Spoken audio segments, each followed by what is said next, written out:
इस्तकबाल है आपका न्यूज़ 18 जम्मू कश्मीर लद्दाख हिमाचल में। मैं हूं विशाल और आप देख रहे हैं JKLH प्राइम डिबेट। लेह में जो कुछ हुआ ये बहुत अप्रत्याशित था। लेह के बाद पूरे लद्दाख में इसका असर देखा गया। लोगों ने महसूस किया कि लेह में ऐसा कुछ हुआ है, क्योंकि लेह लद्दाख की राजधानी है।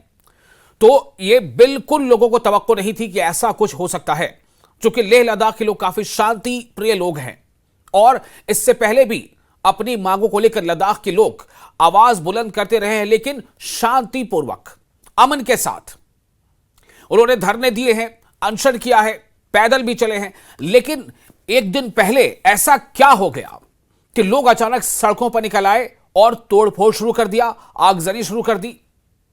यह सवाल सभी के जहनों में है कि ऐसा क्या हो गया, किसने ऐसी कोई बात कह दी, किसने ऐसी कोई हरकत कर दी कि लोग अचानक मुश्तइल हो गए। क्या यह सब कुछ अपने आप हो गया या फिर यह डिजाइन किया गया था?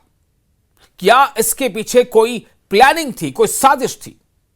अब जो कुछ हो गया उसके बाद जल्द से जल्द जो सिक्योरिटी फोर्सेज उन्होंने हालात पर काबू पाया, और उसके बाद अब सवाल यह पैदा हो रहा है कि आखिर इस इन्वेस्टिगेशन में कितने नाम सामने आएंगे। अब यह इन्वेस्टिगेशन का मामला है, यह तय होगा कि दरअसल सही मानों में जिम्मेदार कौन है। हालांकि सोनम वांगचुक के बयानों ने आग में घी का काम किया, यह बात भी सामने आई है। उनके बयानात, उनके इस तरह के स्टेटमेंट्स, खुद जो होम मिनिस्ट्री है उसने अपनी एक प्रेस रिलीज में सोनम वांगचुक के बयान पर सवाल खड़े किए हैं और उसमें यह इशारा दिया गया है कि कहीं ना कहीं सोनम वांगचुक के बयानों का भी असर था। ऐसा भी हो सकता है कि सोनम वांगचुक के खिलाफ कोई बहुत जल्द कोई बड़ा एक्शन भी हो जाए। लेकिन अब इस पूरे मामले पर जिस तरह से सियासत अपना किरदार निभा रही है, जिस तरह से अलग अलग पॉलिटिकल पार्टीज के नेता इसको लेकर बयानबाजियां कर रहे हैं, उससे यह लग रहा है कि सियासत अपना स्कोप हर हाल में ढूंढ लेती है। और इसीलिए यह सवाल सामने आप उठ रहा है कि आखिर इस मामले पर सियासी शोर इतना क्यों उठ रहा है। मैं हूं आपका मेजबान विशाल और आप देख रहे हैं JKLH प्राइम डिबेट। ऐसे कई सवाल हैं जिसका आज जवाब ढूंढने की कोशिश करेंगे अपने खास मेहमानों से जो हमारे साथ आज इस चर्चा में शामिल हो रहे हैं।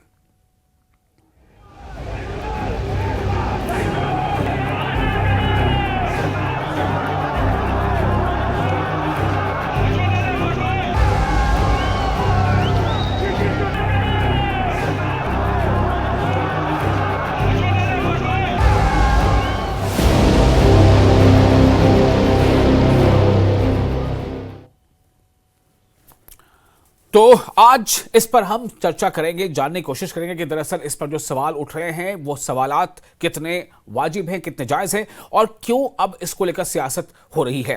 हमारे साथ जो खास मेहमान जुड़ रहे हैं उनके नाम आपको बता दूं। हमारे साथ जुड़ेंगे हसन पाशा जो करगिल BJP के स्पोक्स पर्सन है, और ये हमारे साथ जुड़ रहे हैं करगिल से। गैलेक फंचुक मेंबर हैं एपेक्स बॉडी ऑर्गेनाइजिंग कमेटी के। Doctor Qayoom Leh apex body से जुड़े हैं। देशकित अंगमो गांगचोर सोशल एक्टिविस्ट हैं जो लद्दाख से हमारे साथ जुड़ेंगे। तो इस पर आज हम चर्चा करेंगे। पहले आपको बता दें कि वहां पर जो हालात हैं आप उससे वाकिफ हैं कि इस पूरी तशद्दुद पे कल जो फूट पड़ा उसमें 4 लोगों की मौत हो गई है और काफ़ी तादाद में लोग जख्मी भी हैं, और ख़ुद जो सिक्योरिटी पर्सनल हैं, जो पुलिस है, उनमें भी काफ़ी अरकान उसके जख्मी हुए हैं। इसको लेकर जायज़ बात इन्वेस्टिगेशन होगी, लेकिन सियासत जो अपना किरदार अदा कर रही है, सियासत का जो रोल है वो भी, इस पर भी कई सवाल उठ रहे हैं। सबसे पहले हम बातचीत करेंगे, हमारे साथ जुड़ चुके हैं डॉक्टर कयूम जो लेह एपेक्स बॉडी को रिप्रेजेंट करते हैं। डॉक्टर कयूम, मैं आपका बहुत इस्तकबाल करते हुए आपसे सवाल ये करना चाहूँगा कि कल से लेकर हालात में आप क्या तब्दीली देख पा रहे हैं? क्या कल जो कुछ हुआ वो बस एक स्पॉन्टेनियस रिएक्शन था? उस पर कई सवाल उठ चुके हैं, और यहाँ तक कि जो सोनम वांगचुक के उन पर भी कुछ सवालात उठ रहे हैं। मैं आपसे जानना चाहता हूँ कि आप इस पूरी मामले को किस तरह से देख रहे हैं? देखिए, कल का सबसे पहले जो हमारे 4 जो हमारे जवान हैं, जो युवा है जो जिनके जान चली गई, जो फोत हुए हैं, उनके साथ है, उनके दुख के साथ है, उनके फैमिली के साथ है, और जो जख्मी हुए हैं 70 से 80 लेकर अभी हमारे ले हॉस्पिटल में एडमिट है, उसमें से कुछ बहुत सीरियस है, उन सब के साथ है। और जो फोत हुए हैं उनके कंडोलेंस करते हैं हम, और हम ये कंडेम भी करते हैं, क्योंकि जो जो भी हुआ, जो स्पॉन्टेनियस हुआ, इसमें कोई शक नहीं है। ये कोई प्री प्लान नहीं था। हमारा जो मुहिम है एपेक्स केडीए का, ये जो हमारे एजेंडे के खिलाफ, ये हमेशा पीसफुल है और फ्यूचर में भी पीसफुल रहेगा। जी। लेकिन कल वेरी अनफॉर्चुनेटली स्पॉन्टेनियस ये हो गया। हाँ। लेकिन फोर्सेस की तरफ से भी मेरे ख्याल से जो एक प्रोटोकॉल मेंटेन करना चाहिए था, जैसे हर जगह होता है, पहले वार्निंग होता है, फिर टीयर गैस होता है, फिर वाटर कैनन यूज होता है, जी। लेकिन इस तरह से अनआर्म्ड लोग थे, पत्थर था। अब कहां से शुरू हुआ, क्या हुआ, वो तो इन्वेस्टिगेशन में पता चलेगा। जी। लेकिन इतना जल्दी इस तरह से फायरिंग नहीं करना चाहिए था। इसको तो हम टोटली सब लद्दाखी, हर कोई किसी को कंडेम करना चाहिए। जी जी। जी। ठीक है। तो आप ये कह रहे हैं कि फायरिंग हो गई, ये भी अनएक्सपेक्टेड था। जो कुछ जी कल तशद्दुद के नाम पर भड़का वो अनएक्सपेक्टेड था ही, लेकिन आपका ये कहना है कि जो फायरिंग हो गई वो भी अनएक्सपेक्टेड था। लेकिन मेरा सवाल अब ये है कि इसको लेकर के कई सियासी बयानबाजी हो रही है। जम्मू कश्मीर की पार्टी जो है, बहुत सारा उसमें नेशनल कॉन्फ्रेंस है, पीडीपी है। चूंकि नेशनल कॉन्फ्रेंस हो या पीडीपी हो, वो सब 2019 से पहले जो है वो एक मुश्तरका वो मुत्तहिदा हम कह सकते हैं कि वो रियासत थी जिसमें उसका हिस्सा था लद्दाख भी। अब आप यूटी है, अलग है, ठीक है, लेकिन इसको लेकर के बीजेपी बनाम कांग्रेस ये भी अब रुख ले रहा है। बीजेपी सीधे तौर पर इल्जाम लगा रही है कि इसको दरअसल लोगों को भड़काया गया, और जो लोग भड़काए गए, जिन लोगों ने स्टाल दिलाया, उनमें कांग्रेस के भी कुछ पार्षद या लोग शामिल हैं। तो आप इस मुद्दे पर कैसे रिएक्ट करेंगे? देखिए, सबसे पहले तो हमारा जो एपेक्स है वो बिल्कुल अपॉलिटिकल है। हमने अब लेटेस्ट हमने जो अभी हुआ था उसमें तो हमने टॉक्स के लिए भी बिल्कुल कोई पॉलिटिकल पार्टी नहीं जाएंगे। हमने ये भी तय किया था, क्योंकि यहाँ जी। लद्दाख में अभी कौंसिल इलेक्शन भी होने वाला है। जी। अब इसके बाद जो है बीजेपी हो, चाहे कोई भी पॉलिटिकल पार्टी हो, कांग्रेस हो, ये लोग अपना पॉलिटिक्स तो बट नेचुरल है कि ये खेलते हैं, अपना पॉलिटिकल गेम देखते हैं, अपना पॉलिटिकल बेनिफिट देखते हैं। लेकिन at the end of the day suffer कौन होता है? हर लद्दाखी जी। होता है ना। 6 साल से हम सफर कर रहे हैं। हमारे कितने हमारे लॉसेस हुए, पॉलिटिकली लॉसेस हुआ है, बहुत सारी इश्यूज है। जी। तो ये इसमें हम कौन सा पॉलिटिकल पार्टी क्या गेम खेलता है, हम उसमें नहीं पढ़ना चाहते हैं, है ना। तो वो उनका अपना ये है, लेकिन एक गवर्नमेंट का काम है कि भाई इसको एक ऑनेस्टली एक मैजिस्ट्रियल इंक्वायरी हो, अनबायस्ड हो, और क्या हुआ है तो वो लोगों के सामने आए। लेकिन अनफॉर्चुनेट है, हमारे 4 जवान फोत हुए, इतने जख्मी हुए। एक हमारा इमेज भी था इतने 5 साल से एपेक्स गांधीयन वे पे हम चलेंगे, तो ये सब चीजें हमारे लिए बिल्कुल सेटबैक हुआ। हम रियली ये नहीं चाहते थे एज एपेक्स बॉडी। जी। अ, तो सवाल अब ये भी पैदा होता है ना कि आखिर क्या, अगर आप कह रहे हैं कि स्पॉन्टेनियस हुआ, तो और अगर आपका ये कहना है, एपेक्स बॉडी का ये कहना है कि इसमें कोई किसी पॉलिटिकल पार्टी का रोल नहीं है, तो ये स्पॉन्टेनियस ऐसा कैसे हो गया? ऑलरेडी वहां पर लोग अनशन कर रहे थे। सोनम वांगचुक जो है वो 15 दिनों से, लगभग 14-15 दिनों से अनशन पर बैठे थे। पहले भी उन्होंने मैं खुद पे था, पहले अनशन 2 किया। जी दिन जी मैं खुद जी पे अनशन में था। जी। तो ये अनशन जब जारी ही था, तो फिर ऐसा कैसे हो गया कि लोग अचानक जो है इस तरह से रिएक्ट करने लगे और सड़कों पर आकर और तोड़फोड़ शुरू कर दी? देखिए, वहां पे बहुत सारे यूथ जमा थे, इसमें कोई डाउट नहीं है। बहुत बहुत सारे यूथ जमा थे। हमारे जो सीनियर लीडर्स हैं, हमारे थुप्तन साहब है, हमारे सिंह साहब है, जो दोनों एक्स मिनिस्टर्स रह चुके हैं, कैबिनेट मिनिस्टर रह चुके हैं, हमारे एमपी रह चुके हैं। वो लोग जब हमारे छोटे लीडरों से नहीं हुआ, वो लोग जाके उनको, हमारे लोगों को पूरा इसको पीसफुल करने के लिए कोशिश की। लेकिन अनफॉर्चुनेटली जी। हम तकरीबन 1.5-2 महीने से लद्दाख में या लेह में हम सीआरपी तैनात हर जगह, हर चौक पे हो रहे थे। आपको मैं एक इंसिडेंट बता हूं कि होटल्स वहां पे पता है टूरिस्ट बहुत आते हैं। जी। रात को 10 बजे, 10:30 बजे, बिल्कुल जब ये इवेंट नहीं हुआ था, अनशन भी स्टार्ट नहीं हुआ था, वहां पे टूरिस्ट लोगों को 10 बजे, 10:30 बजे जबरदस्ती होटल भेज रहे थे, जी आप बंद करो, ये करो। तो ये पहले से एक डेवलपमेंट जैसा हमें तो नजर आया, क्योंकि इतने सीआरपीएफ वहां पे पैरामिलिट्री डिप्लॉयमेंट हो रहा था। जी। लेकिन हाँ, ये स्पॉन्टेनियस हुआ। लोग, हमारे जो यूथ हैं, वो वहां पे नारे लगाते, डिमांड अपने जो हमारे स्टेटहुड है, 6 शेड्यूल है, उनको डिमांड करके नारे लगा रहे थे। जी। पुलिस तैनात था, उसी में स्पॉन्टेनियस यहाँ से वहां पथराव हो गया। उसके बाद ये आउट ऑफ कंट्रोल हो गया जी, और उसके बाद फायरिंग हो गया। लेकिन इतना जल्दी, देखिए, अगर हमारे लोग आर्म्स उठा के या कोई बिल्कुल अनलॉफुल कुछ कर रहे होते हैं ना, तो अलग बात है। लेकिन इतना जल्दी ऑनेस्टली कहता हूं कि इतना जल्दी कहीं भी इस तरह के फायरिंग नहीं होते हैं। इनके इसके एक प्रोटोकॉल होता है, प्रोटोकॉल को मेंटेन करना चाहिए था जी। जी।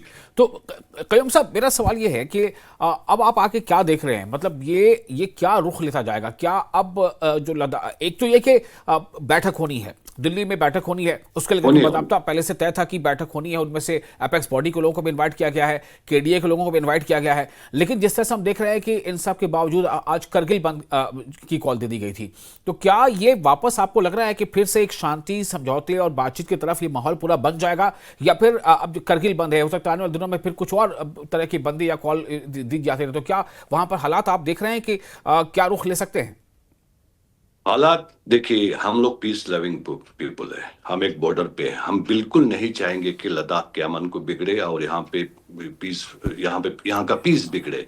तो ये हमें ऑलरेडी हमारा 6 अक्टूबर का तो शेड्यूल हमारा मीटिंग है, लेकिन इतना देर भी हमारे गवर्नमेंट को नहीं करना चाहिए था। हमारा लास्ट मीटिंग मई में हुआ और आप अक्टूबर में बुला रहे हैं, तो इतने गैप की क्या जरूरत था? अगर कॉल हो जाता इस टाइम तक तो हमें 3 कम से कम मीटिंग्स हो जाने थे। अगर 2-3 मीटिंगें हो जाता तो ये होना ही नहीं था। जी। अब हम उम्मीद करते हैं कि भाई उससे भी हो सके जितना गवर्नमेंट को फिजिबल लगे आगे लाके जल्दी से जल्दी टॉक शुरू करें। और केटीए एपेक्स हम सब बॉडी मिलके ये इंश्योर करेंगे कि यहाँ पे पीस मेंटेन रहे, और जो भी हमारे डिमांड्स है वो हम पीसफुली ही डिमांड करेंगे। कोई भी दुनिया में प्रॉब्लम हो, सोल्यूशन हो, पीसफुली ही सॉल्व होता है। कभी कभी इस तरह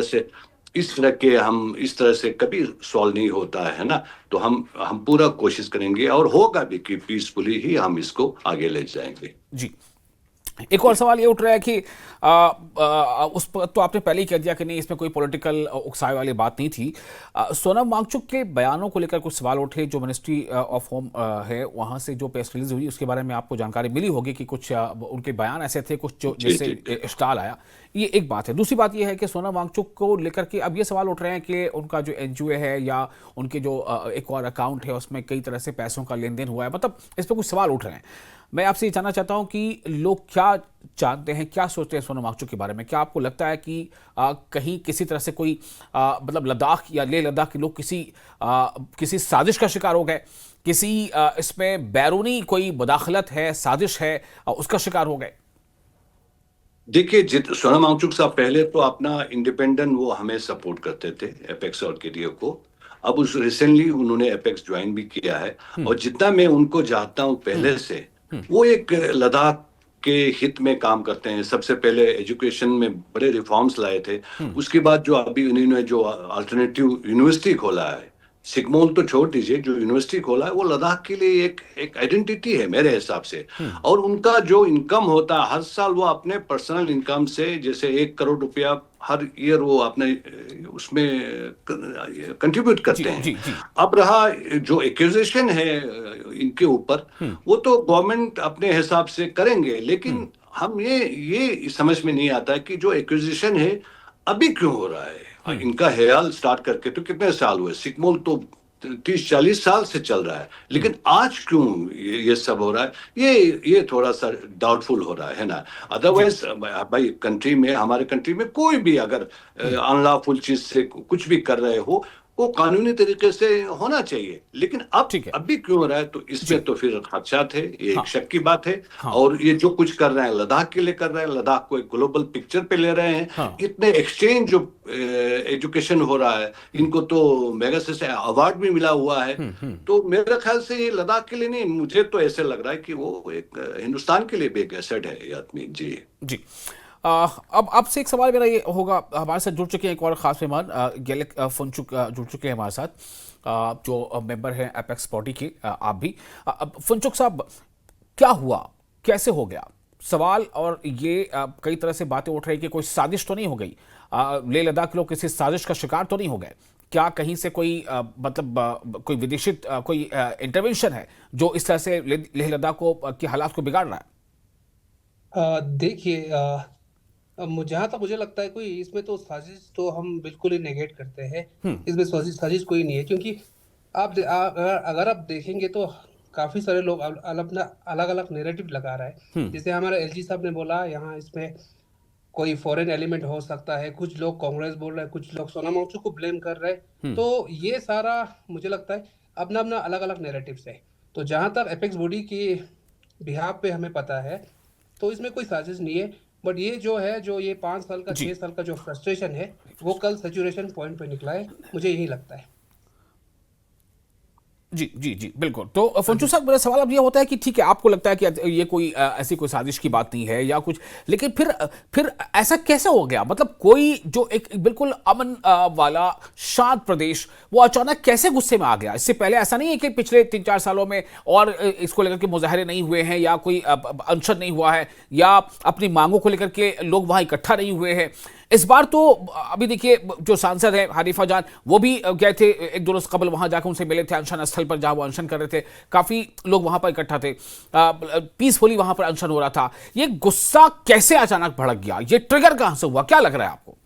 नहीं नहीं, मैं वही बोल रहा हूँ ना आपको, ये ट्रिगर ये कुछ 1-2 दिन की या उसकी वो रिजल्ट नहीं है। ये 4-5 साल से, जब से 2019 के बाद एपेक्स बॉडी फॉर्म हुआ, जब से जम्मू कश्मीर का बाइफरकेशन हुआ, उसके बाद काफी सारे यहाँ से लेह से और कारगिल से काफी आवाजें उठ रहे थे, जो हमारे डिमांड्स थे उसके जी बारे में। जी तो ये मैं नहीं कहूंगा कि ये अचानक से हुआ। ये लोगों में, जो यहाँ के यूथ थे, वो फ्रस्ट्रेट थे, क्योंकि सेंट्रल गवर्नमेंट से 2019 और 2020 में उन्होंने मैनिफेस्टो में भी रखा था, प्रॉमिस भी किया था, पर उस पे खरे नहीं उतरे जो रूलिंग पार्टी है।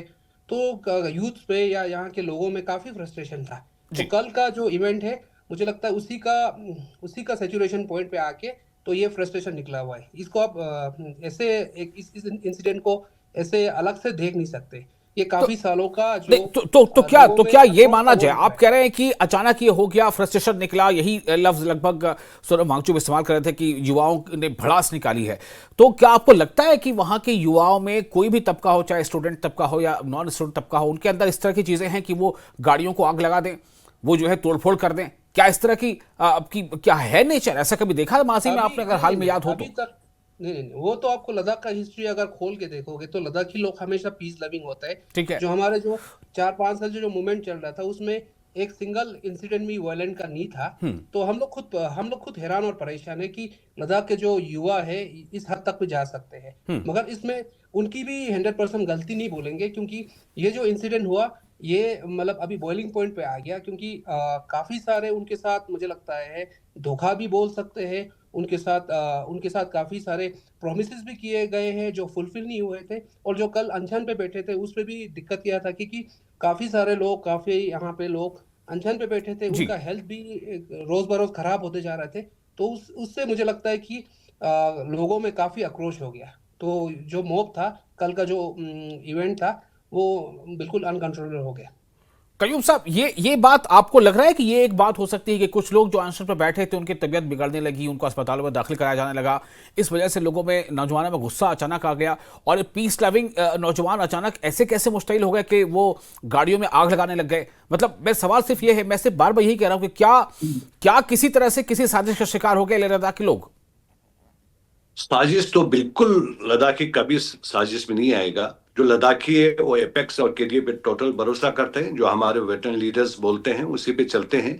लेकिन कल मैंने जैसे आपको पहले कहा, एक स्पॉन्टेनियस ये था, रिएक्शन हो गया, अनफॉर्चुनेट। लेकिन असल में जो अभी मेरे साथी डिलेक्स कह रहे थे, ये 5-6 साल का है। आप खुद अंदाजा लगाइए, जी लद्दाख जो है सेकंड हाईएस्ट पे है अनएम्प्लॉयड। इतने जी कम पॉपुलेशन में इतने अनएम्प्लॉयड होना रियली अनफॉर्चुनेट है। दूसरी बात, 2019 से आज तक कोई भी, कल भी मैंने आपको कहा था, कोई भी गेजेटेड ऑफिसर का रिक्रूटमेंट नहीं हुआ है। और जैसे पहले हमारे लद्दाख को, मैंने कल भी कहा था, एडमिनिस्ट्रेटिव सर्विस अर्सवाल जेएन के स्टेट में होते थे, वो 6 साल से हमें नहीं मिल रहा है। जी कितने लोगों का ओवर एज हुआ है, 40s क्रॉस हुआ है। तो अब उसके बाद रिसेंटली हमारे मई में जो टॉक्स हुए थे, उसमें डिसाइड हुआ था कि इतने रिक्रूटमेंट होंगे, उसमें डोमिसाइल का भी हुआ, ये भी हुआ। अगर वो रिक्रूटमेंट भी जल्दी कर देते ना, 5 महीना 6 महीने में, तो मेरे ख्याल से युवा लोग इस तरह से कल की तरह ऐसा नहीं होता। ये सब एक कलेक्शन ऑफ जो इवेंट्स हुआ है, इन सब को, उसके साथ साथ वहां पे 2 वीक से बुजुर्ग लोग थे, वो सब फेंट हो रहे थे। और गवर्नमेंट कोई ध्यान नहीं दे रहा था, टॉक्स के लिए नहीं बुला रहा था, एक फ्रस्ट्रेशन से हुआ। और कल जो है ना बंद कॉल था और लोग बहुत जमा हो गए, तो उसके बाद ये स्पॉन्टेनियस हो गया जो होना नहीं चाहिए जी। था। और उसके बाद जो रिएक्शन हुआ हाँ। वो तो बिल्कुल कंडेमेबल है। मैंने आपको पहले भी कहा जी। एक प्रोटोकॉल हाँ, मेंटेन नहीं हुआ। गेलेक फंचुक साहब कुछ कह रहे हैं। फंचुक साहब, मेरा सवाल ये है, आपने तस्वीरें देखी होंगी जो कल हिंसा हुई, उसमें कई लोग वीडियो में नजर आ रहे हैं, उन्होंने अपने चेहरे ढक रखे हैं, है ना। बिल्कुल उनको ऐसा लगा कि उनको पता था कि हमको कुछ ऐसा करना है, तो हम कहीं कैमरे में ना आ जाएं तो चेहरे को जो है ढक लो। और चेहरा ढका हुआ है, हाथों में कुछ ना कुछ है, स्टिक है या जो भी चीजें हैं। तो इससे तो ऐसा लगता है कि कहीं ना कहीं मेंटली एक प्रिपरेशन थी कि कुछ ऐसा करना है। हाँ, वो तो हमें भी लग रहा है, क्योंकि हम तो बोल रहे थे कि जो रिएक्शन था वो स्पॉन्टेनियस था। बट अब क्या हुआ था, जो शुरू में हमने जो बंद का कॉल दिया था, उसके बाद ये कोई रैली करना या कोई प्रोटेस्ट का तो कोई कॉल नहीं था हमारे एपेक्स बॉडी की तरफ से। बट उसके बाद जब लोग वहां पे जुड़ने लगे तो लोगों में काफी आक्रोश था, तो कुछ लोग बाहर निकल के गए। फिर उसके बाद काफी सारे लोग ज्वाइन करते गए। तो हाँ, हाँ। उसमें जो लोगों ने चेहरा ढका था उन पे तो एज एपेक्स बॉडी का मेंबर हम लोग उसको 100% कंडेम करते हैं और उसको हम लोग बिल्कुल अप्रूव नहीं करते हैं। बट उसमें कैसे कैसे लोग जुड़े थे उसको हम कुछ बोल नहीं सकते। बट इसमें फ्रेंकली बताऊं तो जी। जो पैरामिलिट्री फोर्स था उनका भी काफी कुछ इसमें कंट्रीब्यूशन है, क्योंकि उनके एंड से भी जो भाई ने- इनडिस्क्रिमिनेटरी फायरिंग हुआ, जिस तरह से इसको मॉब का हैंडल किया, उसमें भी उनका भी काफी सारा, मैं उनका भी रोल को नेगेट नहीं कर सकते हम लोग। जी बिल्कुल। तो आप भी ये बात को मान रहे हैं। अब मैं ये कह रहा हूं कि देखिए, अब कयूम साहब, जो हो गया वहां पर, इसको लेकर के, चूंकि आप दोनों जो है नॉन पॉलिटिकल इस मामले में है कि आप ना तो बीजेपी से है ना कांग्रेस से हैं, ठीक है। इसलिए आप जो बातें कह रहे हैं वो मेरे ख्याल से लोग समझ भी रहे होंगे। लेकिन मैं इसलिए आपसे जानना चाहता हूं, ये सवाल आपसे लाजमी हो गया है करना। गेलेक फंचुक साहब, मैं आपसे ये सवाल करना चाहता हूं कि क्या आपको भी लग रहा है कि कहीं ना कहीं एक पॉलिटिकल माइलेज लेने के लिए ये बीजेपी बनाम कांग्रेस का कुछ मामला तो नहीं बन गया? क्योंकि बीजेपी ये इल्जाम लगा रही है, बीजेपी के बड़े कुछ नेताओं का कहना है कि कांग्रेस के कुछ नेताओं ने वहां पर लोगों को इश्तियाल दिलाया। एक दो दिन पहले उन्होंने कुछ ऐसी बातें की थी जिसके नतीजे में ये सब कुछ हो गया। इसमें कोई पॉलिटिकल एंगल तो, अब वो पॉलिटिकल पार्टीज जो बीजेपी और कांग्रेस है वो तो एक दूसरे पे एक दूसरे पे एलिगेशन करेंगे, वो तो ऑब्वियसली करेंगे। बट ऐसे ए पॉलिटिकल ऑर्गेनाइजेशन जो एपेक्स बॉडी है, हम तो ये नहीं कहेंगे कि इसमें किसी पॉलिटिकल पार्टी का हाथ है या कोई पॉलिटिकल एजेंडा है। बट हाँ, ऑब्वियसली कुछ दिन से जब जहाँ पे अनशन पे लोग बैठे थे उनका हालत खराब हुआ, तो कांग्रेस पार्टी की तरफ से वो उसका कुछ अपील आए थे। बट जी नहीं कहूंगा कि हम डायरेक्टली उसको लिंक नहीं कर सकते, उसमें हम ऐसे एपेक्स बॉडी हम कमेंट नहीं कर पाएंगे। ठीक है।